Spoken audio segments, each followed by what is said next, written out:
한국의 기술을 거부한 태국, 결국 무너진 것은 국가 신뢰였습니다. 미국 건축안전 전문가가 직접 현장에서 목격한 충격적인 진실. 비용 절감을 위해 한국 대신 중국 기업과 계약한 태국에서 예상치 못한 지진이 발생하자 중국 시공 건물들은 줄줄이 무너졌지만 한국 기업이 지은 건물들은 끄떡없었습니다. 결국 태국 총리는 한국의 공식 사과와 함께 기술 지원을 요청했는데요. 이 소식을 접한 태국 국민들은 분노와 충격에 휩싸였습니다. 정부가 국민의 안전보다 정치적 이해관계를 우선시했다는 사실이 밝혀졌기 때문인데요. 그 사이 한국 기술은 이미 유럽 표준으로 채택되고 있었습니다. 진짜 기술을 거부한 대가는 고스란히 국민에게 돌아갔다는 말이 전 세계를 울렸습니다. 태국이 잃어버린 기회를 전 세계가 움켜쥐는 순간 무엇이 진짜 기술인지 세계가 깨닫게 된 충격적인 이야기를 지금 공개합니다. 태국 방콕에 처음 발을 디뎠을 때 느껴지는 습한 공기와 함께 저를 반겨준 건 현지 정부 관계자들의 형식적인 미소였습니다. 제시카 리드, 글로벌 건축안전 솔루션 기업, 아르코 시스템즈의 아시아 태평양 총괄로서 이번 파견은 중요한 임무를 띠고 있었죠.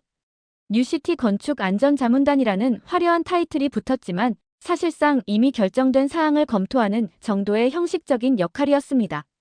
회의실에 들어서자 태국 건설부 장관이 자랑스럽게 설명하기 시작했어요.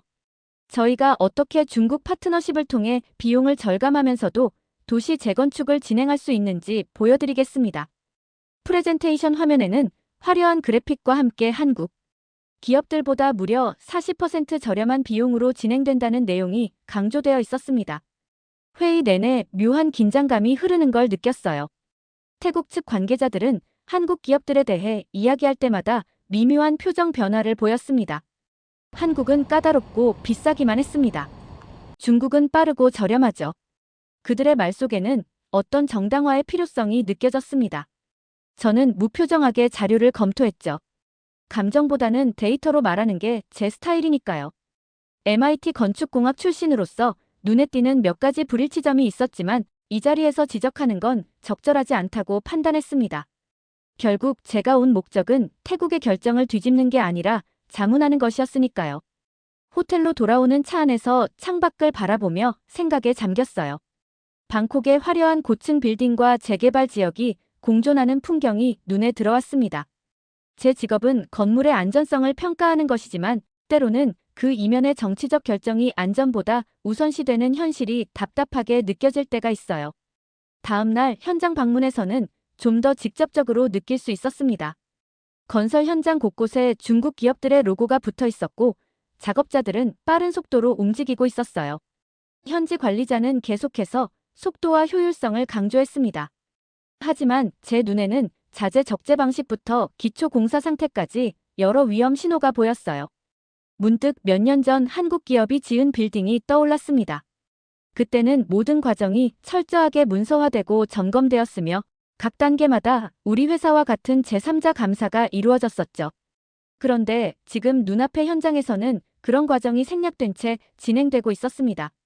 제 마음 한구석에서는 한국 기업이었다면 이런 부분부터 차단됐을 텐데 라는 생각이 불현듯 스쳐 지나갔어요. 그날 저녁 방콕의 화려한 야경을 바라보며 보고서를 작성했습니다. 차가운 데이터에 의존하는 저였지만 어딘가 불안한 예감을 지울 수 없었죠. 그러나 저는 결과로 판단하는 사람이니 지금 단계에서 너무 비판적인 보고서를 작성하는 것은 적절치 않다고 판단했습니다. 다만 몇 가지 위험 요소에 대한 주의사항을 포함시켰어요. 며칠간 태국 방콕의 다양한 건설 현장을 방문하면서 제 불안감은 점점 커져갔습니다. 표면적으로는 모든 것이 순조롭게 진행되는 듯 했지만 제 전문가적 직관이 뭔가 잘못되고 있다고 경고하고 있었죠. 세 번째 현장에서 저는 더 이상 침묵할 수 없었습니다. 이 기초 설계에 오류가 있는 것 같은데요. 집안 특성과 건물 하중을 고려했을 때 이 방식은 문제가 될 수 있습니다. 제 말에 중국 기업 측 책임자는 가볍게 손을 저으며 웃었어요. 리드 씨, 걱정 마세요. 이 방식은 우리가 수백 번 사용해온 검증된 방법입니다. 태국 집안에 맞게 약간 수정했을 뿐이죠. 하지만 제가 본 서류상으로는 그런 수정의 흔적이 없었습니다. 더 심각한 것은 자재 규격이 설계 문서와 일치하지 않는다는 점이었어요. 철근의 두께가 명세서보다 얇았고 콘크리트 배합비도 의심스러웠습니다. 태국 관료에게 이 문제를 조용히 언급했을 때 돌아온 대답은 충격적이었죠. 리드 씨, 이해해주세요. 우리는 빠른 발전을 위해 약간의 융통성을 발휘하고 있습니다. 한국 기업들처럼 모든 것을 완벽하게 하려면 예산도 2배가 필요하고 시간도 훨씬 많이 걸리잖아요. 그날 저녁 호텔방에서 본사의 상세한 보고서를 작성했습니다. 인허가 서류 미비, 자재 품질 문제, 기초 설계 오류. 목록은 계속 길어졌어요. 마치 폭풍전의 고요함처럼 모든 것이 표면적으로는 순조로웠지만 제 경험으로는 이런 작은 문제들이 나중에 큰 재앙으로 이어지는 경우를 너무나 많이 봐왔습니다. 창밖으로 보이는 도시를 바라보며 생각했어요. 한국 기업들이 여기서 일할 때는 어땠을까? 호기심에 이전 프로젝트 기록을 찾아봤죠. 놀랍게도 한국 기업들은 지역 지질학적 특성을 세밀하게 분석하고 예상치 못한 지진에도 대비한 설계를 적용했더군요. 비용이 더 들더라도 기본을 절대 타협하지 않았습니다. 다음 날 아침 회의에서 제 우려를 공식적으로 제기했어요. 하지만 반응은 냉담했습니다. 우리는 이미 계약을 체결했고 일정도 확정되었습니다. 미국인의 관점에서는 너무 까다로울 수 있지만 우리는 실용적인 접근법을 선택했어요. 제가 할 수 있는 일은 제한적이었습니다. 결국 모든 결정권은 태국 정부에 있었고 저는 자문 역할로만 참여하고 있었죠. 그럼에도 한 가지 확실한 건 이런 방식이 언젠가 큰 대가를 치르게 될 거라는 사실이었어요. 방콕의 붉은 노을을 바라보며 다음 행선지를 생각했습니다. 태국 북부 지역의 건설 현장을 방문할 예정이었죠. 가방을 싸면서 마음 한편으로는 이상한 예감이 계속 맴돌았습니다. 때로는 직관이 데이터보다 먼저 위험을 알아차리는 법이니까요. 북부 태국에 도착한 지 이틀째 되던 아침, 호텔 침대가 흔들리는 느낌에 잠에서 깼습니다. 처음에는 꿈인 줄 알았지만 곧 비상 알람이 울리기 시작했죠. 지진이었습니다. 강도가 크지는 않았지만 이 지역에서는 흔치 않은 일이었어요. 창밖으로 보이는 도시는 혼란스러웠고 먼지 구름이 여기저기서 피어오르고 있었습니다. 재빨리 옷을 갈아입고 현장으로 달려갔을 때 마주한 광경은 충격적이었어요. 중국 건설사가 시공 중이던 주거 단지가 마치 종이집처럼 무너져 있었습니다. 완공을 앞둔 쇼핑몰의 일부도 붕괴됐고 도로 곳곳에는 균열이 생겼죠. 현장에서는 구조대원들이 파편 속에서 사람들을 구조하고 있었습니다. 매그니튜드 4.5에 불과했습니다. 이 정도 지진에 건물이 무너져서는 안 됩니다. 현지 지질학자의 말이 귓가에 맴돌았어요. 구조대장과 대화하면서 알게 된 사실은 더 충격적이었습니다. 중국 건설사가 시공한 건물들이 줄줄이 피해를 입은 반면 한국 기업이 지은 건물들은 거의 피해가 없었다는 점이었죠. 당장 제 임무가 변경되었습니다. 이제 자문단이 아닌 조사단으로서 붕괴 원인을 분석해야 했어요. 이미 사망자와 부상자 수가 늘어나고 있었고 분노한 주민들이 정부 청사 앞에 모이기 시작했다는 소식이 들려왔습니다. 첫 번째로 방문한 현장은 반쯤 완공된 아파트 단지였어요. 기초 부분이 완전히 무너져 내렸고 철근은 마치 머리카락처럼 휘어져 있었습니다. 엔지니어로서 봤을 때 원인은 명백했어요. 설계대로 시공되지 않았고 자재의 품질도 기준 이하였습니다. 이건 안전 기준을 무시한 결과입니다. 현장에서 만난 태국 건축사에게 제 의견을 전했어요. 그는 고개를 끄덕이며 한숨을 내쉬었습니다. 알고 있었어요. 하지만 아무도 귀 기울이지 않았죠. 정치적 결정이었으니까요. 가장 인상적이었던 것은 한국 기업이 몇 년 전 지은 학교 건물이었습니다. 지진 진원지에서 더 가까웠음에도 불구하고 유리창 몇 장이 깨진 것 외에는 아무런 피해가 없었어요. 건물 안으로 들어가 구조를 살펴보니 한눈에 차이점이 보였습니다. 내진 설계가 완벽했고 자재 품질도 최상급이었죠.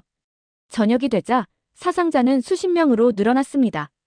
호텔로 돌아와 조사 내용을 정리하면서 제 마음속에는 분노와 안타까움이 교차했어요. 이 모든 피해는 예방할 수 있었던 것들이었으니까요. 태국 정부가 빠르고 싸게라는 유혹에 빠져 안전을 포기한 대가가 이렇게 처참할 줄은 아무도 예상하지 못했을 겁니다. 태국 북부 지역 재난조사단 책임자로 임명된 후 저의 일상은 완전히 바뀌었습니다. 매일 아침 일어나면 무너진 건물들을 돌아다니며 증거를 수집하고 생존자들의 증언을 들었죠. 무너진 건물의 잔해 속에서 진실이 하나둘 드러나기 시작했습니다. 세 번째 날, 한 건설 현장 사무실에서 발견한 구조도는 충격적이었어요. 원래 한국 기업이 제안했던 설계도와 중국 기업이 실제 시공한 도면이 완전히 달랐습니다. 한국 기업의 설계는 태국 북부 지역의 지질학적 특성을 고려한 세심한 계산이 담겨 있었지만 중국 측 도면은 그저 기본 구조만 복사한 듯 했어요. 그들은 한국 설계의 껍데기만 가져갔습니다. 현지 건설 감독관이 말했습니다. 중국은 복사만 했고 한국은 분석했다고 보면 됩니다. 복사본은 겉만 그럴듯할 뿐이죠. 납품된 자재 내역서를 검토하면서 더 많은 불일치점을 발견했습니다. 명세서상으로는 고강도 철근과 특수 콘크리트를 사용한 것으로 되어 있었지만 실제 사용된 자재는 기준치보다 훨씬 못 미쳤어요. 붕괴된 잔해를 분석한 결과도 이를 뒷받침했습니다. 가장 마음 아픈 것은 생존자들과의 인터뷰였어요. 한 노인은 눈물을 흘리며 말했습니다. 우리는 새 아파트가 한국 기술로 지어진다고 들었어요. 그래서 안심하고 입주했는데 알고 보니 겉모양만 비슷했던 거죠. 정부 관료들과의 회의에서 이런 증거들을 제시했을 때 그들의 표정은 복잡했습니다. 변명하기보다는 침묵하는 모습이 더 많았어요. 결국 한 고위 관료가 조용히 고백했습니다. 비용이 절반이었고 중국이 더 지원도 많았어요. 우리도 선택의 여지가 없었습니다. 그날 저녁 숙소로 돌아와 노트북을 펼쳤습니다. 유럽 본사에서 화상회의를 요청했다는 메시지가 와 있었어요. 회의가 시작되자 본사 임원진의 표정이 심각했습니다. 제시카, 태국 상황이 국제뉴스에 크게 보도되고 있어. 유럽 고객들이 걱정하고 있어서 말인데 우리는 한국 쪽 기술과 정식 협력을 고려 중이야. 솔직히 말하면 태국은 리스트에서 제외될 수 있어. 충격적인 말이었지만 전문가로서 저는 이해할 수 있었습니다. 결국 이 업계에서 가장 중요한 것은 신뢰이고 그것은 기술력과 안전성에서 나오는 것이니까요. 태국은 단기적 이익을 위해 장기적 신뢰를 포기한 셈이었습니다. 다음 날 아침, 태국 정부는 긴급 기자회견을 열었어요. 모든 건설 프로젝트를 전면 재검토하겠다는 내용이었습니다. 하지만 이미 국제사회와 시장의 신뢰는 무너진 건물처럼 회복하기 어려워 보였죠. 물리적 건물은 다시 지을 수 있지만 신뢰는 그렇게 쉽게 재건할 수 없으니까요. 방콕으로 돌아온 후 첫 아침, 모든 현지 신문 헤드라인이 지진 사태를 다루고 있었습니다. 가장 눈에 띄는 제목은 태국, 기술 아닌 정치로 선택했다였어요. 기사는 한국 기업들이 탈락하고 중국 기업들이 선정된 과정에 대한 의혹을 상세히 다루고 있었습니다. 호텔 로비에서 신문을 읽으며 커피를 마시는데 텔레비전에서는 지진 피해 현장의 생생한 모습이 계속해서 방영되고 있었죠. 유족들이 정부 청사 앞에 모여 항의하는 장면이 화면에 나왔습니다. 그들이 들고 있는 피켓에는 왜 한국을 버렸냐? 라는 문구가 적혀 있었어요. 한 어머니는 카메라 앞에서 울부짖었습니다. 내 아이가 학교에서 죽었어요. 바로 옆 한국 회사가 지은 건물은 멀쩡한데.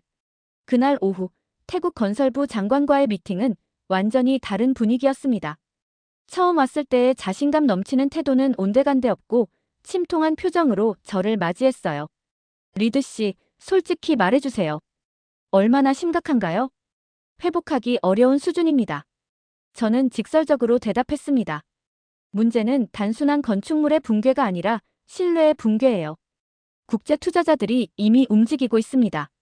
제 말이 끝나기도 전에 그의 비서가 급히 들어와 귀에 대고 뭔가 속삭였어요. 장관의 얼굴이 창백해졌습니다. 방금 유럽연합에서 태국 건설 프로젝트에 대한 투자 재검토 성명을 발표했습니다. 호텔로 돌아오는 길에 운전기사가 라디오를 켰습니다. 경제 분석가들이 이번 사태가 태국 경제에 미칠 영향에 대해 토론하고 있었어요. 추정 피해액이 수십억 달러에 이른다는 이야기가 나왔고 더 심각한 것은 국가 신용도 하락 가능성이었습니다. 방에 도착하자마자 유럽 본사에서 또 다른 화상회의 요청이 와 있었어요. 예상했던 대로 상황은 더욱 심각해지고 있었습니다. 제시카, 우리는 한국 기업들과 본격적인 협상을 시작했어. 그들의 기술 표준이 유럽에서 큰 관심을 받고 있어. 태국 쪽은 글쎄, 현재로서는 모든 프로젝트를 중단해야 할 것 같아. 침대에 누워 천장을 바라보며 생각했습니다. 제가 처음 이곳에 왔을 때만 해도 이런 결과를 예상하지 못했어요. 단순한 건설 안전자문이 이제는 한국과의 경제적 신뢰성을 평가하는 임무로 바뀌었습니다. 창밖으로 보이는 방콕의 야경은 여전히 아름다웠지만 그 화려함 뒤에 숨겨진 취약성이 이제는 너무나 선명하게 보였죠. 다음 날 아침 뉴스에서는 태국 정부가 긴급 강요회의를 소집했다는 소식이 전해졌습니다. 재건 계획과 책임자 문책이 논의된다고 했지만 이미 무너진 신뢰를 어떻게 회복할 수 있을지 의문이었어요. 국제사회의 시선은 냉정했고 시장은 더 냉정했습니다. 노트북을 열어 새로운 이메일을 확인했습니다. 다음 행선지는 서울이었어요. 한국 기업들과의 기술 협력 논의를 위한 방문이었습니다. 이제 국제 흐름이 완전히 바뀌고 있다는 것을 실감했죠. 태국은 비용 절감이라는 단기적 이익을 위해 안전과 신뢰라는 장기적 가치를 포기했고 그 대가는 예상보다 훨씬 컸습니다. 서울에 도착한 날, 하늘은 맑고 청명했습니다. 인천공항에서 시내로 향하는 길에 보이는 풍경은 방콕과는 사뭇 달랐어요. 정돈된 도시 경관과 빈틈없이 지어진 건물들이 눈에 들어왔죠. 호텔에 도착하자마자 이메일을 확인했는데 충격적인 소식이 기다리고 있었습니다. 유럽연합, 노르웨이, 핀란드, 독일 건축안전위원회가 한국 기술 표준을 국제 기준으로 도입하기로 공식 발표했습니다. 본사에서 온 메일이었어요. 첨부된 기사들을 읽어보니 상황이 정말 빠르게 전개되고 있었습니다. 태국 사태가 촉매제가 되어 전 세계적으로 건축 안전 기준에 대한 재검토가 이루어지고 있었죠. 더 놀라운 것은 한국 기업들이 이미 유럽 프로젝트 8건을 수주했다는 소식이었습니다. 불과 몇 주 전까지만 해도 태국에서 밀려났던 기업들이 이제는 세계 무대에서 주목받고 있었어요. 아이러니한 상황이었죠. 다음 날 아침, 한국건설협회와의 미팅은 매우 흥미로웠습니다. 그들은 태국 사태에 대해 거의 언급하지 않았어요. 대신 자신들의 기술력과 안전 표준에 대해 차분하게 설명했습니다. 특히 인상적이었던 것은 지진 대비 기술이었어요. 한국은 지진이 빈번한 나라가 아님에도 불구하고 최고 수준의 내진 설계 기술을 보유하고 있었습니다. 저희는 최악의 상황을 항상 대비합니다. 한 엔지니어가 말했어요. 비용이 더 들더라도 안전은 절대 타협하지 않습니다. 점심 식사 중에 유럽팀으로부터 또 다른 메시지가 왔습니다. 제시카, 우리는 한국 기술 컨소시엄 구성을 제안받았어. 내가 우리 측 대표로 참여했으면 해. 이건 큰 기회야. 식사를 마치고 서울 도심의 유명 건축물들을 둘러보았습니다. 외부에서 보기에는 화려하지 않았지만 그 안에 숨겨진 기술력은 세계 최고 수준이었어요. 특히 지하철역 건설 기술은 놀라웠습니다. 지하 깊은 곳의 거대한 공간을 안전하게 구축하는 기술은 분명 세계 어디에 내놓아도 부끄럽지 않을 수준이었죠. 호텔로 돌아와 방콕에 있는 동료에게 연락했습니다. 상황이 더욱 악화되고 있다는 소식이었어요. 태국 총리가 공식 사과문을 발표했고 몇몇 고위 관료들이 사임했다고 했습니다. 더 중요한 소식은 태국 정부가 한국 측의 뒤늦은 사과와 함께 기술 지원을 요청했다는 점이었어요. 창밖으로 보이는 서울의 야경을 바라보며 생각에 잠겼습니다. 한국은 화려한 홍보나 정치적 압력 없이도 결국 자신들의 기술력으로 세계를 설득했습니다. 태국이 거부했던 것이 이제는 세계 표준이 되고 있었죠. 이것이 바로 진정한 기술의 힘이라는 생각이 들었어요. 그날 밤, 저는 본사에 길고 상세한 보고서를 작성했습니다. 결론은 명확했어요. 우리는 한국 기술 컨소시엄에 적극 참여해야 합니다. 이것은 단순한 비즈니스 기회가 아니라 건축 안전의 새로운 패러다임을 형성하는 일입니다. 서울에서의 일주일이 끝나갈 무렵 예상치 못한 연락을 받았습니다.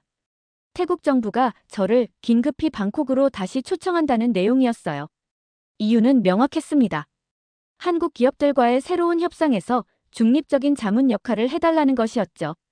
비행기 안에서 관련 뉴스를 찾아보니 태국 총리가 직접 한국을 방문해 공식 사과와 함께 기술 지원을 요청했다는 기사가 눈에 띄었습니다.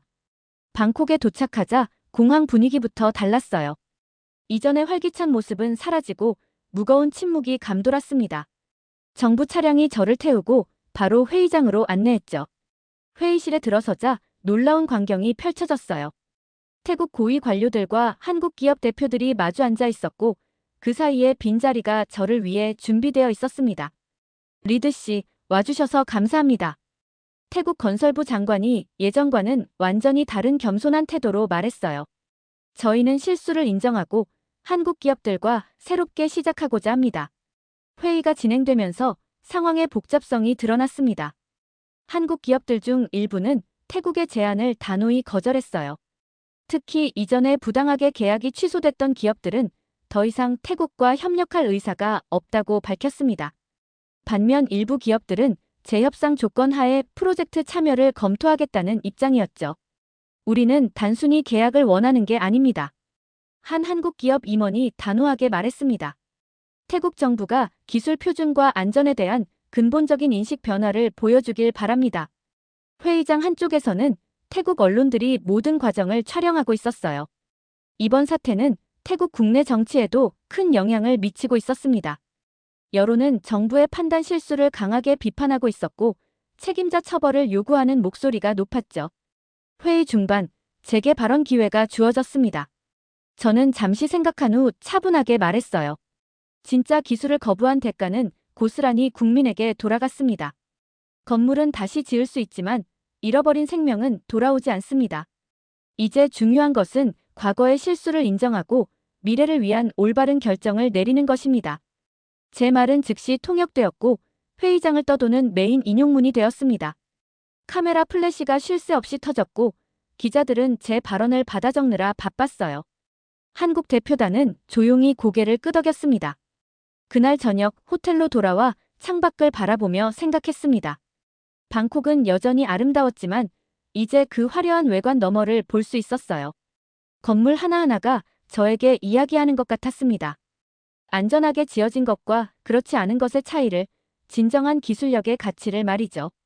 다음 날 태국 정부는 모든 건설 프로젝트에 대한 전면적인 안전 검토를 시행하겠다고 발표했습니다. 그리고 앞으로 모든 대형 건설에는 국제 표준을 적용하겠다는 약속도 덧붙였어요. 뒤늦은 변화였지만 적어도 옳은 방향으로의 첫걸음이었습니다. 방콕을 떠나기 전날 밤, 저는 마지막 보고서를 작성하며 이 모든 경험을 정리했습니다. 때로는 가장 값비싼 교훈이 가장 값진 변화를 가져온다는 생각이 들었어요. 태국의 실수가 결국 세계적인 건축 안전 기준 향상의 계기가 된 것처럼 말이죠. 서울행 비행기에 다시 몸을 실으며 지난 몇 주간의 여정을 돌아봤습니다. 처음 태국에 도착했을 때만 해도 이렇게 극적인 상황이 펼쳐질 줄은 상상도 못했어요. 비행기 창문으로 보이는 방콕의 마지막 풍경이 서서히 작아지는 것을 바라보며 많은 생각이 스쳐 지나갔습니다. 이번 출장은 단순한 업무 여행이 아니라 제 전문가적 가치관을 재확인하는 시간이었어요.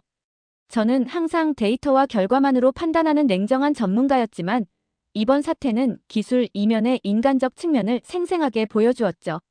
안전이라는 가치를 타협했을 때 치러야 하는 대가가 얼마나 큰지 목격했습니다.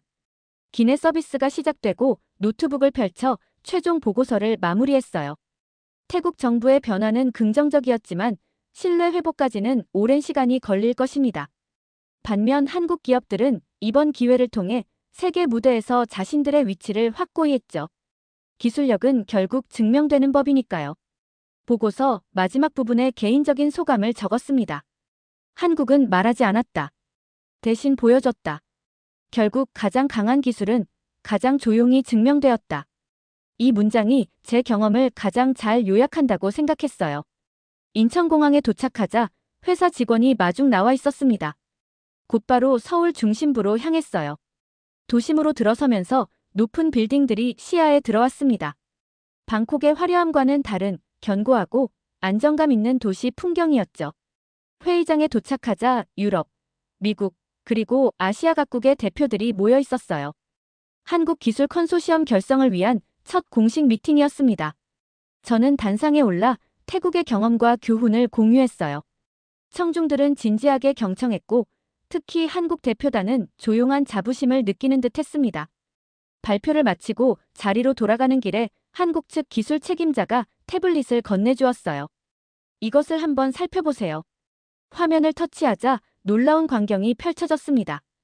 AR로 구현된 한글 기반 설계도였어요. 입체적으로 건물의 모든 부분을 확인할 수 있었고 잠재적 위험 요소는 빨간색으로 표시되었습니다. 이건 저희가 개발한 새로운 안전점검 시스템입니다. 시공 전부터 완공 후까지 모든 단계를 실시간으로 모니터링할 수 있죠. 그의 설명에 저는 감탄했습니다. 이런 기술이 태국에 적용되었다면 참사는 애초에 일어나지 않았을 거예요. 회의가 끝난 후 서울타워에 올라 도시 전경을 바라보며 생각에 잠겼습니다. 눈앞에 펼쳐진 도시는 기술과 안전이 아름다움과 조화를 이룬 완벽한 예시였어요. 그 순간 깨달았습니다. 기술은 거짓말을 하지 않는다는 것을. 진짜는 결국 증명된다는 것을. 핸드폰이 울렸습니다. 본사에서 다음 임무에 대한 연락이었어요. 이번에는 유럽 여러 국가들이 한국의 건축 기술을 도입하는 과정을 자문해달라는 내용이었습니다. 세계의 흐름이 완전히 바뀌고 있었어요. 창밖으로 석양이 서울의 빌딩들 사이로 내려앉고 있었습니다. 태국이 버린 한국 기술을 유럽이 먼저 붙잡았고 이제는 세계가 주목하고 있었어요. 모든 것이 조용히 하지만 확실하게 제자리를 찾아가는 것 같았습니다.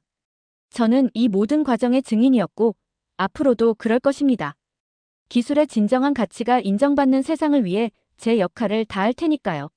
지금까지의 사연 어떻게 들으셨나요? 재밌게 들으셨다면 댓글로 남겨주세요. 추첨을 통해 커피 쿠폰을 보내드립니다. 다음에 더 재밌는 사연으로 돌아올게요. 감사합니다. 도저히 이해할 수가 없네요. 독일이 어떻게 한국의 문화에 이렇게 열광하게 된 걸까요? 한 교수는 왜 일본이나 중국이 아닌 한국이 이렇게 큰 관심을 받고 있는지 이해할 수 없다는 발언을 해 대학에서 퇴출 위기에 놓였다고 합니다.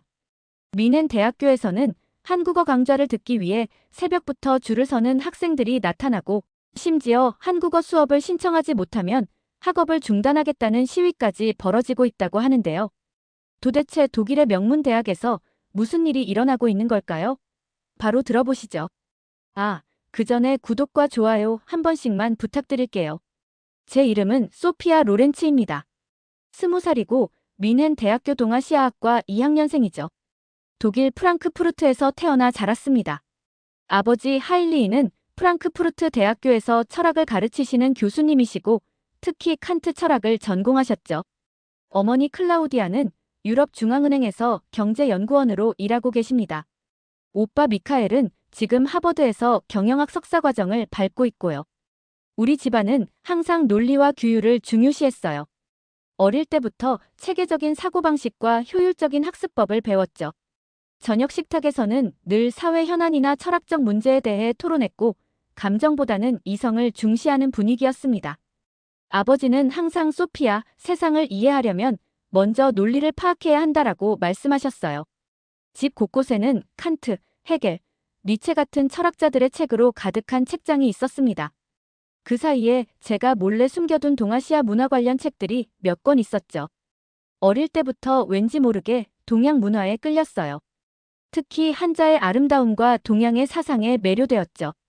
대학에 입학할 때 저는 동아시아 학과를 선택했습니다. 부모님은 처음에 굉장히 놀라셨어요. 소피아, 왜 하필 동아시아 학과지? 경제학이나 법학이 내 미래에 더 도움이 될 텐데. 어머니의 말씀이었죠. 아버지는 더 직설적이었습니다. 동양 문화는 독일의 논리적 전통과는 맞지 않아. 너는 더 체계적인 학문을 해야 한다. 하지만 저는 제 선택을 고수했어요.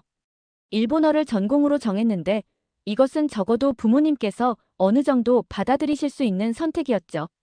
일본은 경제 강국이니까요.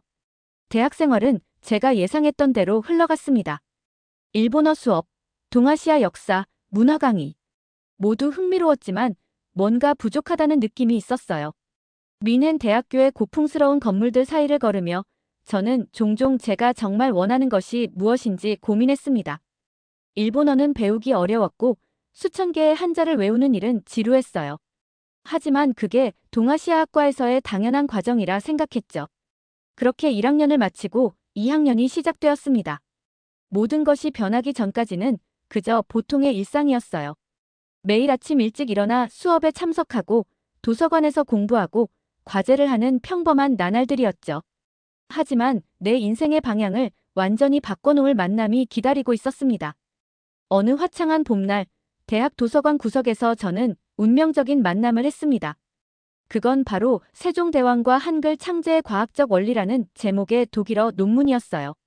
처음에는 그저 호기심에 펼쳐본 논문이었는데 읽으면 읽을수록 빠져들었죠. 한글은 세계에서 유일하게 창제 목적과 원리가 명확히 기록된 문자체계로 자음은 발음 기관의 모양을 본떠 만들었고 모음은 하늘과 땅과 사람을 상징한다. 이 문장에 저는 충격을 받았어요. 문자가 단순한 기호가 아니라 철학적, 과학적 원리를 담고 있다니. 게다가 이 문자는 백성들을 위해 만들어졌다고 하잖아요. 이런 인본주의적 목적이 담긴 문자라니 정말 놀라웠습니다. 다음 날 일본어 수업을 듣던 중 옆자리에 앉은 학생들이 한국어 수업에 대해 이야기하는 것을 우연히 들었어요. 한글은 정말 논리적이야. 배우기도 쉽고 타이핑도 간단해. 한 학생이 말했죠. 다른 학생은 일본어와 달리 발음과 표기가 일치해서 외우기가 훨씬 수월해. 라고 덧붙였고요. 그날 저녁 기숙사 방으로 돌아와 컴퓨터를 켜고 한글에 대해 검색했습니다. 화면에 나타난 한글의 모습은 제가 알던 어떤 문자와도 달랐어요. 단순하면서도 아름다웠고 규칙적이면서도 유연해 보였죠. 그 순간 저는 이 문자를 배워보고 싶다는 강한 충동을 느꼈습니다. 인터넷에서 기초 한국어 학습 사이트를 찾아 독학을 시작했어요. 놀랍게도 한글은 정말 체계적이었습니다. 자음과 모음의 기본 형태를 배우고 나니 금방 단어를 읽고 쓸 수 있게 되었어요. 일본어를 1년 넘게 공부했지만 아직도 기본적인 문장 읽기가 어려웠던 것과는 대조적이었죠. 밤마다 한국어 공부에 몰두하면서 저는 한글이 단순히 효율적인 문자 체계를 넘어 철학적 깊이를 지니고 있다는 것을 발견했습니다. 세종대왕의 훈민정음 해례본에 담긴 창제 원리를 읽으며 그 안에 담긴 과학적 사고와 인본주의적 가치에 감동했어요. 저는 점점 일본어보다 한국어에 더 큰 흥미를 느끼게 되었습니다. 수업 중에도 종종 한국어 단어장을 몰래 펼쳐보곤 했죠. 독일어, 영어, 프랑스어처럼 논리적인 구조를 가진 서양 언어를 배워온 제게 한글은 동양의 문자 중에서도 특별히 체계적으로 느껴졌습니다. 하지만 이런 제 관심을 주변에 알리기는 쉽지 않았어요. 동아시아학과에서도 한국어는 일본어나 중국어에 비해 비주류 취급을 받았거든요. 교수님들도 대부분 한국어는 취미로 배우는 정도면 충분하다는 입장이었습니다. 그럼에도 불구하고 저는 결심했어요. 다음 학기에는 공식적으로 한국어 수업을 듣고 싶었습니다. 하지만 이런 결정을 가족들에게 어떻게 말해야 할지, 그리고 그들이 어떤 반응을 보일지 생각하면 가슴이 두근거렸어요. 용기를 내어 한국어 수업을 듣고 싶다는 의사를 학과 지도 교수님께 전했습니다. 그의 반응은 예상대로였어요.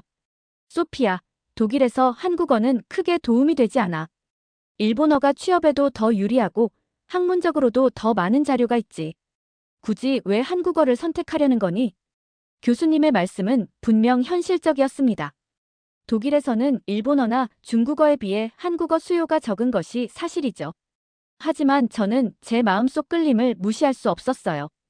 교수님, 한글의 체계성과 과학적 원리가 저에게 큰 영감을 주었습니다. 이 언어를 더 깊이 배우고 싶어요.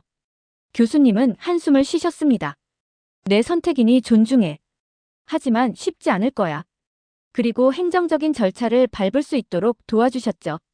첫 번째 장벽은 넘었지만 더 큰 산이 기다리고 있었습니다. 바로 가족들에게 이 결정을 알리는 일이었어요. 주말에 프랑크푸르트 집에 돌아갔을 때 저는 저녁 식사 자리에서 조심스럽게 이야기를 꺼냈습니다. 아버지, 어머니, 다음 학기부터 한국어를 배우려고 해요. 순간 식탁에 정적이 흘렀어요. 아버지는 포크를 내려놓으시더니 안경을 고쳐 쓰셨습니다. 한국어라고? 왜 하필 한국어지? 내가 일본어 전공으로 시작했잖니. 아버지의 목소리에는 분명한 실망감이 묻어났어요. 어머니는 더 직설적이었습니다. 소피야, 경제적인 관점에서 생각해봐. 일본은 경제대국이고 독일과의 교류도 활발해. 한국어는? 글쎄, 그렇게 실용적이지 않을 것 같구나. 오빠 미카엘도 화상통화로 참여하고 있었는데 그의 조언도 비슷했어요. 소피, 하버드에서도 한국어 전공자는 거의 없어. 취업할 때 불리할 거야. 이 모든 반대에 직면하자 제 마음은 무거워졌습니다. 하지만 동시에 이상하게도 더 단단해지는 느낌도 들었어요. 한국어는 단순한 언어 이상이에요. 한글은 세계에서 가장 과학적으로 설계된 문자 체계이고 한국 문화는 전통과 현대가 독특하게 어우러져 있어요. 아버지는 고개를 저으셨습니다. 소피야, 너는 논리적인 학문을 해야 해. 감성에 치우친 선택은 어리석어. 나는 내가 더 합리적인 판단을 할 줄 알았는데. 그 말에 제 마음이 아팠어요. 저는 항상 아버지의 인정을 받기 위해 노력해왔거든요. 하지만 이번만큼은 양보할 수 없었습니다. 아버지, 한글은 정말 논리적이고 체계적인 문자예요. 제가 증명해 보일게요. 긴 토론 끝에 아버지는 마침내 타협안을 제시하셨어요. 좋아, 내가 제안 하나 하지. 이번 학기 성적이 전체 상위 5% 안에 들면 내가 원하는 전공을 하도록 허락하마.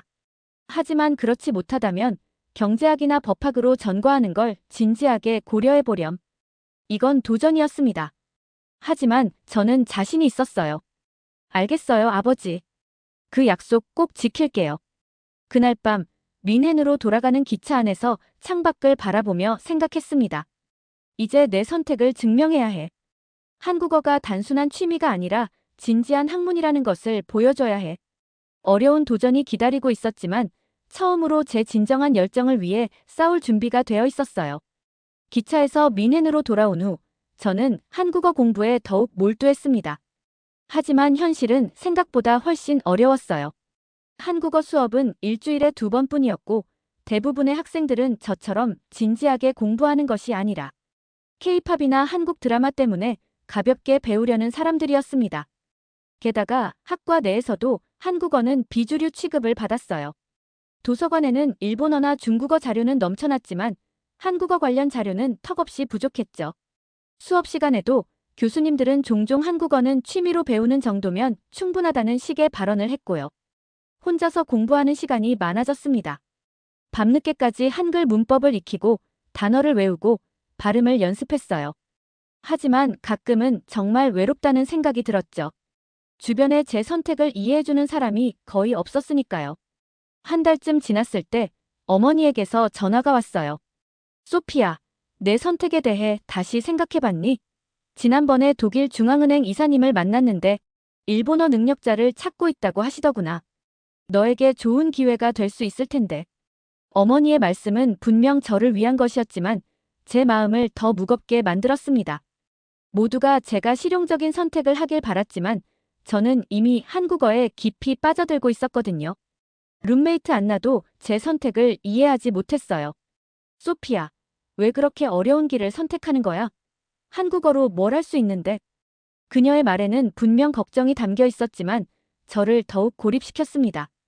도서관에서 밤늦게까지 공부하던 어느 날 저는 문득 창밖을 바라보았어요. 비가 내리고 있었죠. 그 순간 제 마음도 비처럼 흐렸어요. 정말 내가 옳은 선택을 한 걸까? 모두가 반대하는 이유가 있는 건 아닐까? 의심이 제 마음을 갉아먹기 시작했습니다. 그날 밤 기숙사로 돌아가는 길에 갑자기 쏟아지는 비에 흠뻑 젖었어요. 마치 하늘도 제 선택을 시험하는 것 같았죠. 방에 들어와 거울을 보니 젖은 머리카락과 창백한 얼굴이 저를 맞이했습니다. 그 순간 눈물이 왈칵 쏟아졌어요. 안 돼. 포기하면 안 돼. 제 자신에게 말했지만 마음 한구석에서는 계속해서 의심이 자라고 있었습니다. 아버지의 말씀이 머릿속에 맴돌았어요. 감성에 치우친 선택은 어리석다. 정말 제가 감성적인 이유로 한국어를 선택한 걸까요? 그날 밤 잠을 이루지 못하고 뒤척이다가 저는 결국 노트북을 열고 한글 창제 원리에 대한 논문들을 다시 읽기 시작했어요. 그리고 그곳에서 다시 한번 확신을 얻었습니다.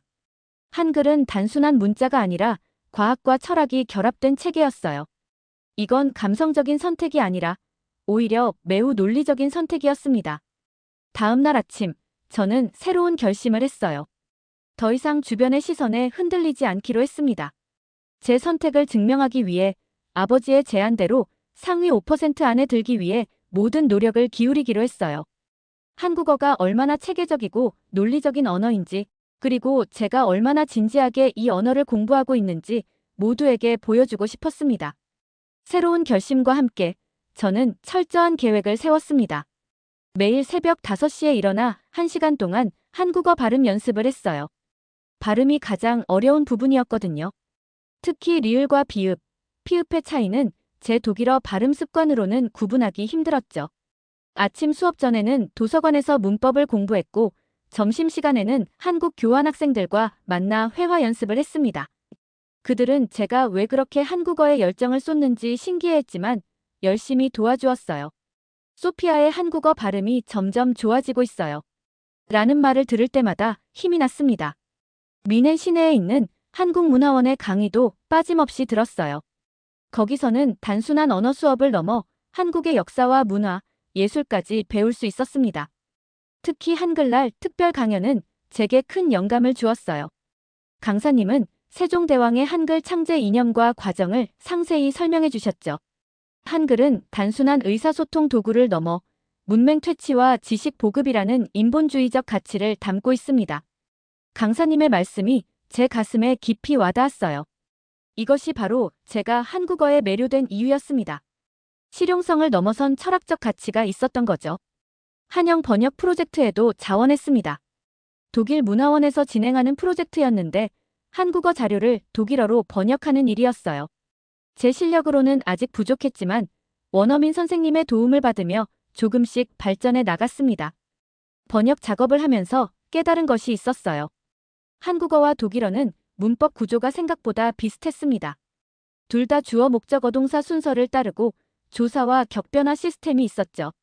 이런 구조적 유사성을 발견하면서 저는 한국어가 생각보다 논리적이고 체계적인 언어라는 확신을 더욱 굳혔습니다. 도서관에서 공부하다 지칠 때면 세종대왕의 초상화를 담은 책갈피를 꺼내보곤 했어요. 한국문화원에서 받은 것인데 그 모습을 보면 어떤 힘이 솟아났습니다. 이분은 백성들을 위해 이렇게 위대한 문자를 만드셨는데 나는 왜 이 문자를 배우는 것조차 어려워하는 걸까? 그런 생각이 들면 다시 힘을 내곤 했죠. 주말에는 한국 영화와 드라마를 보며 듣기 실력을 향상시켰습니다. 처음에는 자막 없이는 한마디도 알아듣기 힘들었지만 점점 익숙해지기 시작했어요. 특히 역사 드라마는 한국의 전통과 문화를 이해하는 데 큰 도움이 되었습니다. 시간이 지날수록 제 노력은 조금씩 결실을 맺기 시작했어요. 중간고사에서 한국어 과목 최고 점수를 받았고 다른 과목들도 상위권을 유지했습니다.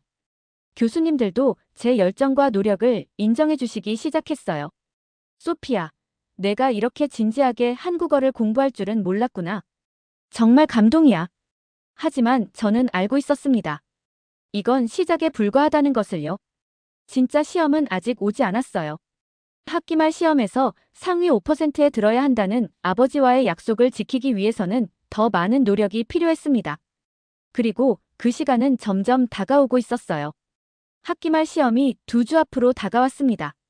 그동안의 노력으로 중간고사까지는 좋은 성적을 유지했지만 기말고사는 훨씬 더 어려울 것이라는 소문이 돌았어요. 특히 한국어 시험은 듣기, 말하기, 읽기, 쓰기 모두를 평가하는 종합시험이었습니다. 압박감이 점점 커졌어요. 밤에 잠을 이루지 못하고 불안에 시달리는 날이 많아졌습니다. 만약 실패하면 어떡하지? 아버지의 기대를 저버리게 되면. 이런 생각들이 머릿속을 맴돌았죠. 도서관에서 밤늦게까지 공부하는 것이 일상이 되었습니다. 한국어 단어장과 문법책이 제 책상을 가득 채웠어요. 때로는 너무 집중한 나머지 식사를 거르기도 했고 친구들과의 약속도 미루곤 했습니다. 모든 것을 한국어 공부에 쏟아붓고 있었어요. 그러던 어느 날 갑자기 심한 두통이 찾아왔습니다. 너무 무리한 탓인지 도서관에서 공부하다가 현기증이 나서 쓰러질 뻔했어요. 룸메이트 안나가 기숙사로 데려다 주었죠. 소피아, 이렇게 무리하면 몸이 망가져. 잠시 휴식을 취해야 해. 하지만 쉴 수가 없었습니다. 시험은 계속 다가오고 있었고 아버지와의 약속이 머릿속에서 떠나지 않았어요. 상위 5%에 들지 못하면 경제학이나 법학으로 전과해야 해. 그 말이 제 귓가에 맴돌았습니다. 시험 일주일 전 어머니께서 전화를 주셨어요. 소피야, 잘 지내니? 시험 준비는 어떻게 돼가고 있어? 어머니의 목소리에는 걱정이 묻어 있었습니다. 저는 괜찮다고 모든 것이 잘 되고 있다고 대답했지만 사실 제 마음은 불안으로 가득 차 있었어요. 전화를 끊고 나서 창밖을 바라보았습니다. 미네네 겨울 하늘은 회색빛으로 가득했고 눈이 조금씩 내리고 있었어요. 그 모습이 마치 제 마음 같았습니다. 불안과 두려움으로 가득 찬 회색빛 감정이었죠. 창가에 앉아 생각에 잠겼어요. 내가 정말 이 길을 계속 갈 수 있을까? 모두가 반대하는 이유가 있지 않을까?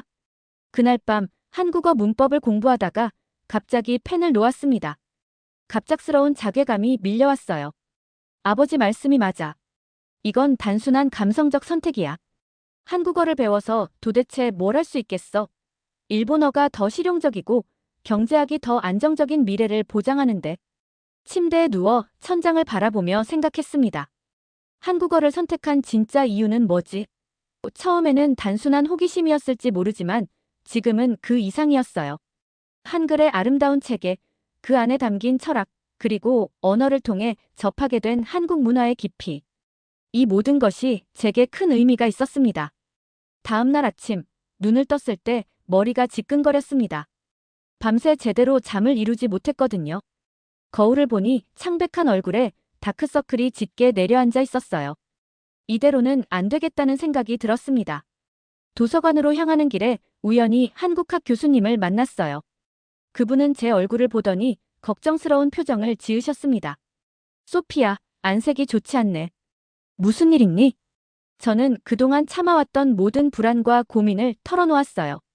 가족의 반대, 주변의 회의적인 시선, 그리고 5% 안에 들어야 한다는 압박감까지. 교수님은 잠시 침묵하시더니 말씀하셨습니다. 소피야, 넌 왜 한국어를 선택했니? 정말 너 자신을 위한 선택이었어? 아니면 다른 이유가 있었니? 그 질문에 저는 잠시 생각에 잠겼어요. 그리고 깨달았습니다. 처음에는 호기심이었고 그 다음은 반항심이었을지도 모릅니다. 하지만 지금은 진정한 열정이었어요. 한국어와 한국 문화에 대한 순수한 열정이었습니다. 교수님, 저는 정말 한국어를 사랑해요. 한글의 체계성과 아름다움, 그리고 그 안에 담긴 철학적 깊이에 매료되었습니다. 이건 단순한 반항이 아니라 제 진정한 관심사예요. 교수님은 미소를 지으셨어요. 그럼 그걸 잊지 마. 시험에서 좋은 성적을 받는 것도 중요하지만 더 중요한 건 내가 왜 이 언어를 배우고 싶은지 그 이유를 잊지 않는 거야. 내 열정을 믿어. 그 말씀이 제게 큰 위로가 되었습니다. 기숙사로 돌아와 제 방을 정리했어요. 책상에 어지럽게 흩어져 있던 책들을 체계적으로 정리하고 벽에는 한글 잠옷표와 세종대왕의 훈민정음 서문을 붙였습니다. 그리고 가장 눈에 띄는 곳에 제 목표를 적은 종이를 붙였어요. 상위 5%내 선택을 증명하기 위해. 남은 일주일, 저는 더 효율적인 학습 계획을 세웠습니다. 무작정 오래 공부하는 것보다 집중력을 유지할 수 있는 시간을 정해두고 적절한 휴식을 취하면서 공부했어요. 식사도 제때 챙기고 짧은 산책으로 머리를 맑게 유지했습니다.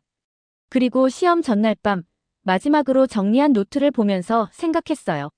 내일이 시험이구나. 성공하든 실패하든 나는 최선을 다했어. 그리고 이 과정에서 내가 정말 원하는 것이 무엇인지 알게 되었어. 그 생각과 함께 오랜만에 깊고 편안한 잠에 들었습니다.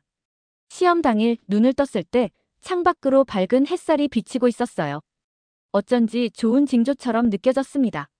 침대에서 일어나 깊게 심호흡을 하고 거울 앞에서 제 자신에게 말했어요. 소피야, 너는 할 수 있어. 모든 준비가 되어 있어. 시험장으로 향하는 길, 내 마음은 이상하게도 평온했습니다.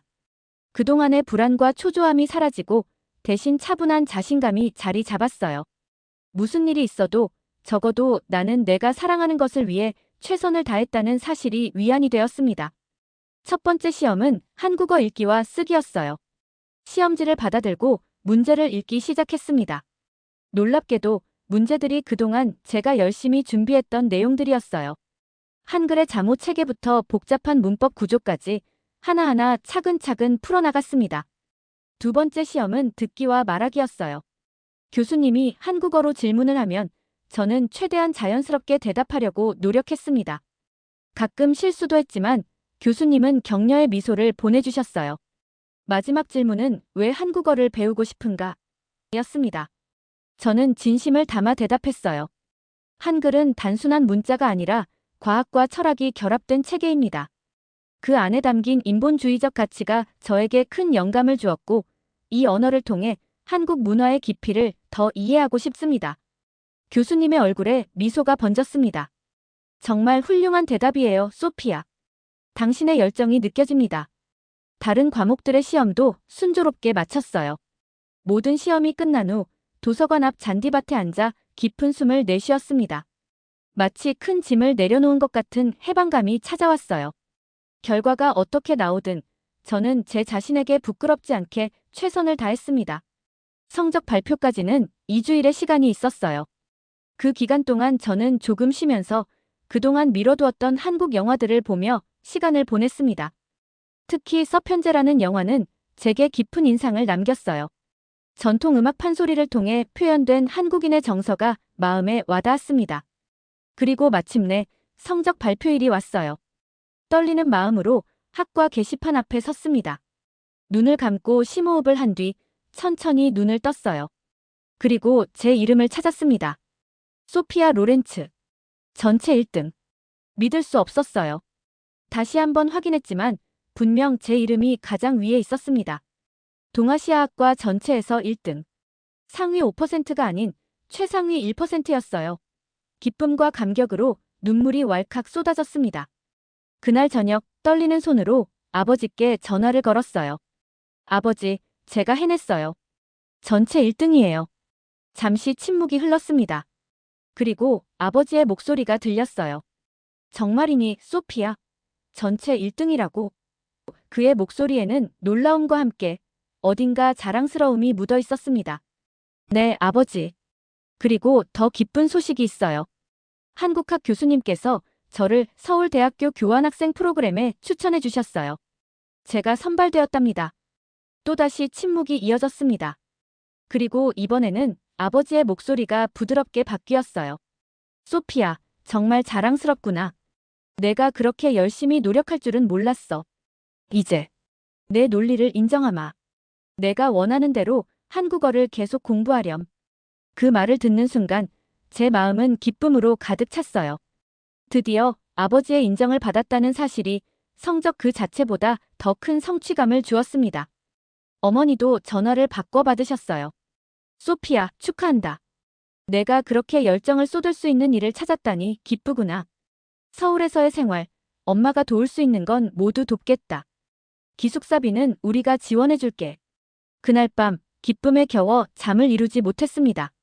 창밖으로 보이는 민헨의 밤하늘에는 별들이 반짝이고 있었어요. 그 별들처럼 제 미래도 반짝이기 시작했습니다.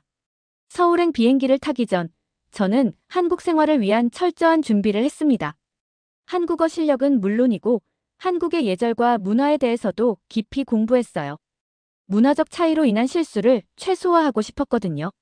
마침내 인천국제공항에 도착했을 때 가슴이 두근거렸습니다. 처음 밟아보는 한국 땅이었어요. 공항부터 인상적이었습니다. 깔끔하고 현대적인 시설, 무료 와이파이, 편안한 휴식 공간. 독일 공항과는 또 다른 매력이 있었죠. 서울대학교 기숙사에 도착해서 만난 룸메이트는 민지라는 한국 학생이었어요. 제가 서툰 한국어로 인사를 건네자 민지는 환한 미소로 맞아주었습니다. 소피아 씨, 한국어 정말 잘하시네요. 독일에서 오셨다고요? 어떻게 한국어를 이렇게 잘하세요? 한국 생활은 제가 상상했던 것보다 훨씬 더 활기차고 흥미로웠어요. 아침에 일어나면 학교 근처 카페에서 공부하는 것이 일상이 되었습니다. 한국의 카페 문화는 정말 특별했어요. 조용히 공부하는 학생들, 노트북으로 일하는 직장인들, 수다 떠는 친구들이 모두 조화롭게 어우러지는 모습이 인상적이었죠. 수업도 민헨 대학교와는 많이 달랐습니다. 교수님들과 학생들 사이의 관계가 더 가깝게 느껴졌고 그룹 프로젝트도 많았어요. 처음에는 한국식 팀워크 문화에 적응하기 어려웠지만 점차 그 안에서 특별한 가치를 발견하게 되었습니다. 혼자서는 할 수 없는 일도 함께하면 가능해진다는 것을 배웠어요. 주말에는 민지와 함께 서울 곳곳을 탐험했습니다. 고궁부터 현대적인 쇼핑몰까지 전통과 현대가 공존하는 도시의 모습이 매력적이었어요. 특히 경복궁에서 본 한글 안내판을 보며 세종대왕에 대한 존경심이 더욱 커졌습니다. 교환학생 프로그램의 일환으로 저는 한국 초등학생들에게 독일어를 가르치는 봉사활동도 시작했어요. 아이들의 순수한 호기심과 학습 의욕이 저에게도 큰 자극이 되었습니다. 수업 중에 한 아이가 물었어요. 선생님, 왜 한국어를 배우고 싶었어요? 그 질문에 저는 잠시 생각에 잠겼다가 대답했습니다. 한글이 세계에서 가장 과학적이고 아름다운 문자라고 생각했기 때문이야. 그리고 그 생각이 맞았어. 서울에서의 시간은 눈 깜짝할 사이에 지나갔습니다. 6개월의 교환학생 프로그램이 끝나갈 무렵, 저는 한국어 능력시험 고급 과정에 도전해서 합격했어요.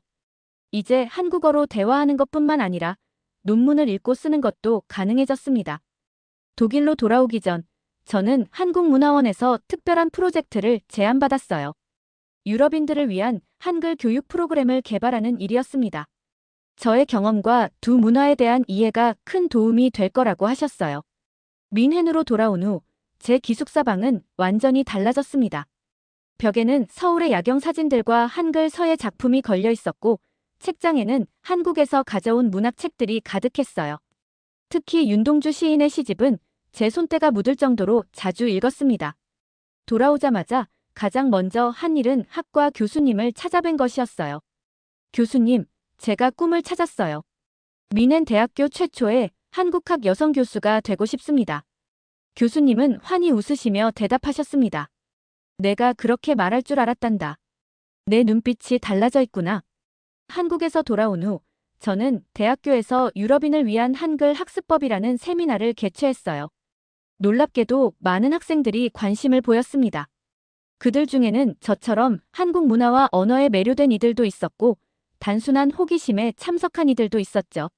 하지만 모두 한글의 체계성과 과학적 원리에 감탄했어요. 가족들과의 관계도 크게 변화했습니다. 아버지는 이제 저의 한국어 공부를 인정해 주셨을 뿐만 아니라 한국의 철학 서적에도 관심을 보이셨어요. 특히 훈민정음 해례본의 번역본을 읽으신 후에는 이것은 단순한 문자 발명이 아니라 철학적 사유의 결정체구나라며 감탄하셨습니다. 어머니도 변화하셨어요. 유럽중앙은행에서 한국 경제에 관한 연구 프로젝트를 시작하셨고 이 과정에서 종종 제 도움을 요청하셨습니다. 소피아, 내가 옳았구나. 한국은 정말 중요한 경제 파트너가 될 거야. 오빠 미카엘도 하버드 MBA 과정에서 한국 기업에 관한 사례 연구를 하게 되었고 저에게 자문을 구하기도 했어요. 소피, 내 선택이 생각보다 훨씬 실용적이었더라. 나도 이제 한국어를 배워볼까 해. 한국어 학습서 지필 제안도 받았습니다. 독일인을 위한 한국어 문법과 문화의 이해라는 제목의 책이었어요. 이 책을 통해 제가 경험한 두 문화 사이의 다리 역할을 할 수 있겠다는 생각에 가슴이 뛰었습니다. 때로는 제 인생의 경로가 이렇게 바뀔 줄 몰랐다고 생각합니다. 단순한 호기심에서 시작된 한국어 공부가 이제는 제 삶의 중심이 되었으니까요. 하지만 이제 저는 확신해요. 진정한 열정을 따르는 것보다 더 옳은 선택은 없다는 것을요. 이제 제 꿈은 더 커졌습니다. 유럽과 한국 사이의 문화적, 학술적 교류를 증진시키는데 기여하고 싶어요. 그리고 언젠가는 세종대왕의 업적과 한글의 가치를 더 많은 사람들에게 알리고 싶습니다. 매일 아침 거울을 보며 제 자신에게 말해요. 소피아, 너는 잘하고 있어. 독일어로 그리고 한국어로 번갈아가며요. 두 언어가 제 안에서 자연스럽게 공존하는 것처럼 제 정체성도 더욱 풍부해진 것 같습니다. 제 책상 위에는 여전히 세종대왕의 초상화와 함께 제가 쓴 첫 번째 한글 일기가 놓여 있어요. 그것을 볼 때마다 저는 제 여정이 아직 시작에 불과하다는 것을 상기합니다. 앞으로도 많은 도전이 있겠지만 이제 저는 확신해요. 진정한 변화는 누군가의 기대나 전통을 거스르는 게 아니라 자신만의 새로운 전통을 만들어가는 것이라는 것을요. 지금까지의 사연 어떻게 들으셨나요? 재밌게 들으셨다면 댓글로 남겨주세요. 추첨을 통해 커피 쿠폰을 보내드립니다. 다음에 더 재밌는 사연으로 돌아올게요. 감사합니다.